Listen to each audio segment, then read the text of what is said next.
Hello, so this is for the sign of Libra, Sun, Moon, Rising, Venus, Jupiter, Libra. Take only what resonates. Ako po si Madam P. Let's start your reading. So mga hindi pa nakaka-subscribe sa ating channel, hit the subscribe button, notification bell. Ma-appreciate ko lahat ng likes, comments, and share. Pagpasensyahan mo na guys, medyo luma yung gamit kong cards. Medyo mahirap siyang i-shuffle, okay? So anyway, kung makaka-relate ka sa reading, matutuwa naman po ako kung i-share niyo yung experience niyo dyan sa baba. Na-miss ko kayo Libra, pagpasensyahan nyo na medyo matagal ako hindi nakapag-reading kasi medyo nasa bakasyon po kasi ako eh. Ngayon lang nakauwi. So anyway, let's start. What do we have here for the sign of Libra? For those of you na gusto magpabook ng personal reading, Madam Space P, or i-search mo na lang sa Facebook Libra Philippines, lalabas na yun. Yun yung aming Facebook page. Yung Facebook page name niya, Madam P. Yun lang yung i-search mo para madali mo siyang ma-search. May admin ako na mag-a-assist sa'yo. Let's start what we have here for the sign of Libra, Sun, Moon, Rising, Venus, Jupiter, Libra. Five of Swords, okay, and the Hanged Man. Bottom of the deck is the Moon. Ayan, this is Pisces energy. Big change, Libra, for you. May mga something na parang hindi ka makaalis or hindi ka like, hindi mo alam kung paano makawala dyan sa bagay na yan. Pero may taong mag-aalis sa'yo sa isang sitwasyon, sa isang, might be problema. Kung ano man yung nagpapahirap sa'yo. May tutulong sa'yo. Like, this is Knight and Shining Armor. You do over the Moon. Maybe, kahit isikreto or itago mo dito sa taong ito or sa mga taong ito, kung ano man yung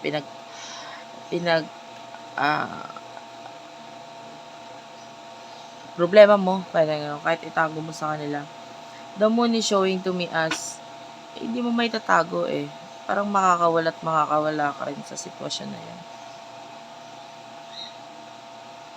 Tutulungan ka niya makawala sa sitwasyon na yan. Alam mo yun.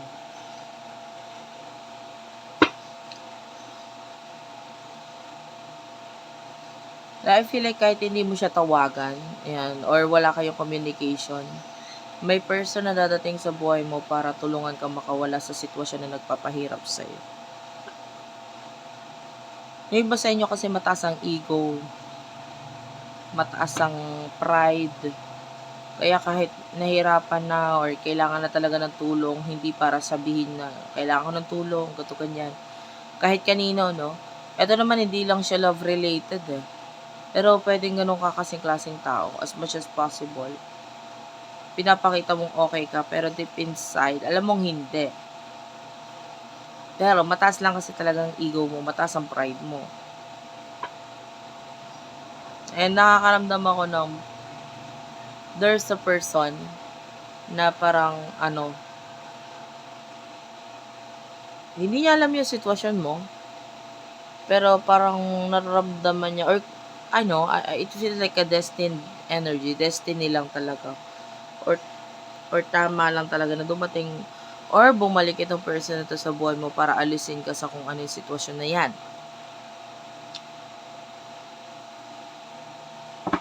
This could be a person in your dreams. Pwedeng lumalabas siya sa panaginip mo. So, sino yung person na kakonect mo pagdating sa love? For the sign of Libra.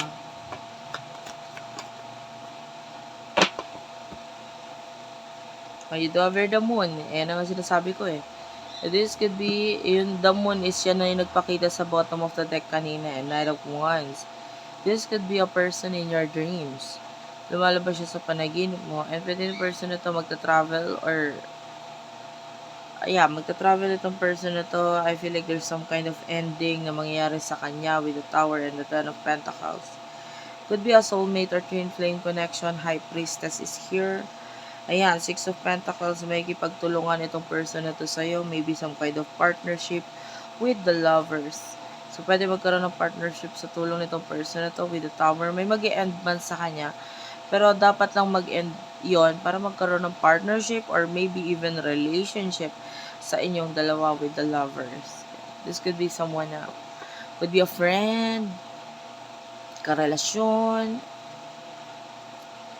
Ang dami nangyayari ngayon sa mundo, no, na parang pwedeng isa ito sa makaambag kung bakit itong person na to is magkakaroon ng mga endings sa kanya, and then pwedeng out of nowhere, bigla siyang dadating, babalik, because of parang sa universe ang gagawa ng paraan para bumalik siya sa buhay mo. Kasi lumalabas siya as parang pagbabalik. So this could be a past person.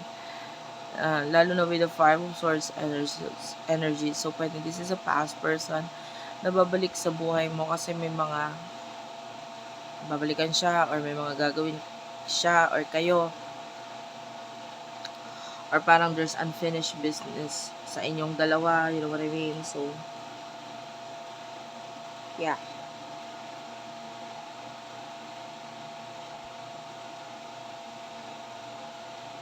So anyway, what is the emotion sa inyong dalawa? Take only what resonates, guys.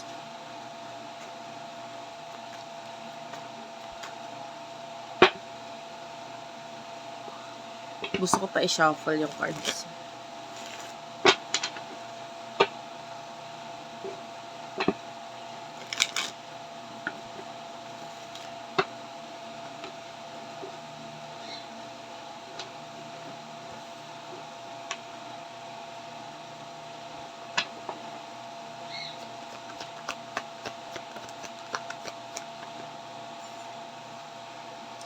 Two of Wands, okay. Ten of Swords. Five of Wands.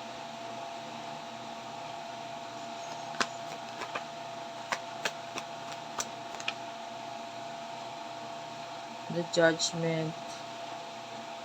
Eight of Pentacles, the Judgment, and the Six of Pentacles. Bottom of the deck is the Nine of Cups. Okay. So, nakikita natin dito with the Two of Wands. Pwede may mga plano or pagpaplano in the near future sa'yo, especially regarding some kind of ending, no? Pwede may mag-end sa buhay mo. And the Five of Wands, big change. Yeah. May mga big changes. May mga mag-e-end, pero nakikita natin nilaban mo bago mag-end. Nakita tayo ng mga kagalit, pag-aaway, or mga taong nagagalit sa'yo. Pero, tinatry nilang pabagsakin ka. Parang ganun yung energy.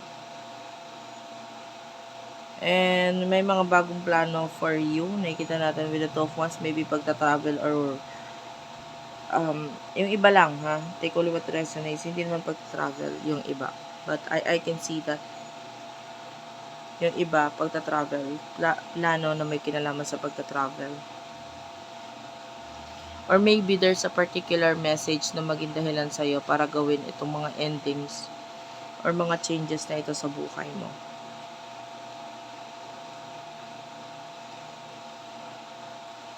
Si person na nakakonect mo, emotion niya, masyadong workaholic tong taong to, no? Nagkakaroon siya ng some kind of awakening ngayon.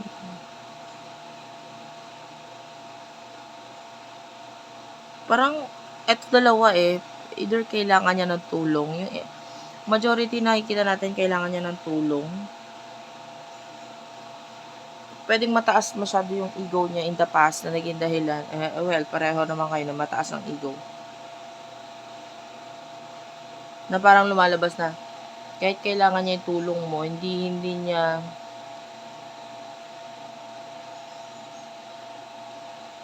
makahingi ng tulong sa'yo, parang gano'n. Although kailangan niya yung tulong mo, hindi siya makahingi ng tulong sa'yo kasi mataas ang ego niya. And the Nine of Pentacles, lumalabas ito as parang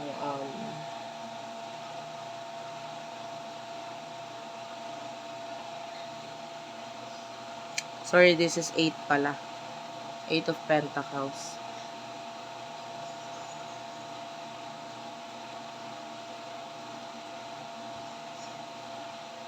I mean, nakakaramdam ako ng energy sa kanya na kahit nagtatrabaho siya, kahit pagod siya, ikaw yung nasa isip niya. Hindi niya yung sinasadya. Parang, maybe yung iba kasi may soulmate connection eh. Nakakaramdam tayo ng ganun. Yeah, 9 of Cups. Daydreaming. Parang ganun. So, ibig sabihin, may mga times na natutulala siya, ikaw nasa isip niya. Nasa trabaho siya, pero biglang out of nowhere, nakatulala siya, ikaw nasa isip niya. Nakakarinig ako ng word na pagsisisi. So, parang itong person na to, may pinagsisisihan siya na ginawa niya in the past, or decision niya in the past, na naging dahilan kung bakit hindi naging okay yung connection niyo or what. Ngayon, nagsisisi talaga siya. So, what will happen in the near future for the both of you? Pero kasi parang may nakuha tayong energy sa inyo na pagod ka ng lumaban, pagod ka ng ilaban. Kaya parang ang energy mo,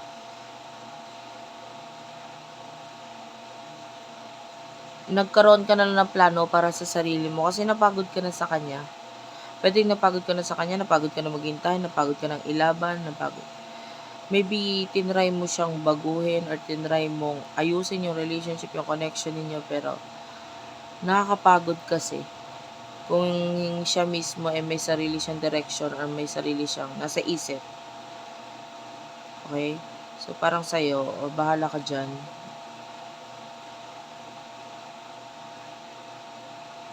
Ngayon kasi focus mo na lang sa sarili mo. Kaya nga mataas na rin ego mo ngayon. In the near future, what will happen sa iyo?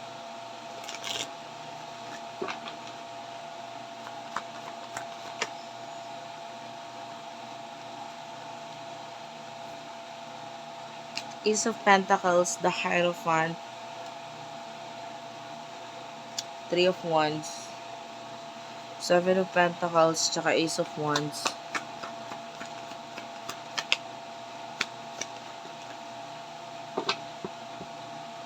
Puro major arcana to, the Tower, the Empress, at tsaka the Temperance. Someone here, yung paghihintay, nakikita natin matatapos. So, may mga bagay na hinintay kayo nung nakaraan na matatapos na yung paghintay mo. Pwedeng mangyari na ito sa'yo or dumating na itong mga bagay na ito sa buhay mo. The Ace of Pentacles, nakita tayo ng new beginnings, lalo na with the Ace of Wands, kasi may mga actions naman talaga regarding doon sa new beginning na yon. Pwede may kinalaman sa pera, 7 of Pentacles, anything na hindi nag-grow para sa'yo, pwedeng lagyan ng action yung mga bagay na yon. With the Hierophant, nakita tayo na nakuha mo na yung mga lessons na dapat mong makuha dun sa mga bagay na yon. So, nakita tayo ng mga desisyon or plano with regards sa'yo.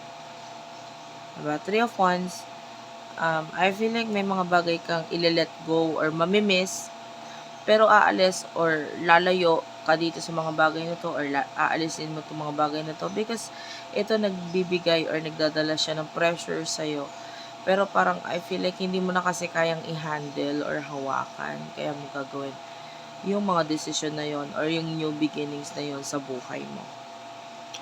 The Empress, nakita tayo dito ng like, you will be more focused sa iyong sarili. Physical attraction, yung iba sa inyo, magigain mo yan, mas marami maa-attract sa'yo. Magiging mas beautiful or sexy or whatever, no? Babae man or lalaki. I feel like mas focus sa sarili, mas magiging attractive with the Temperance and the Tower. Sabi ko nga kung ano man yung mga bagay na hinihintay mo, mga taong hinihintay mo, pabalik na ito sa buhay mo. So, thank you for watching guys. I love you all and bye-bye.